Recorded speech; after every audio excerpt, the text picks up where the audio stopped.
Hello everyone, welcome back to my YouTube channel. Another useful and informative video which is about how to fix alarm sound change on iPhone iOS 17.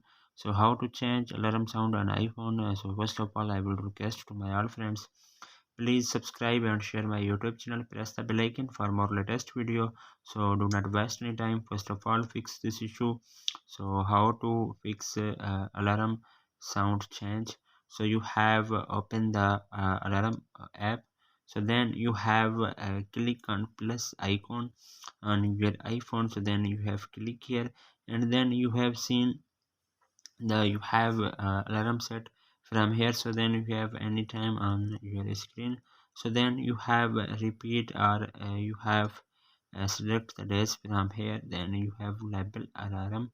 So then you have then sound. So then you have change from here. Sound playlist are available, so you have any sound you have change on your iPhone. So then you have any sounds you want on your iPhone.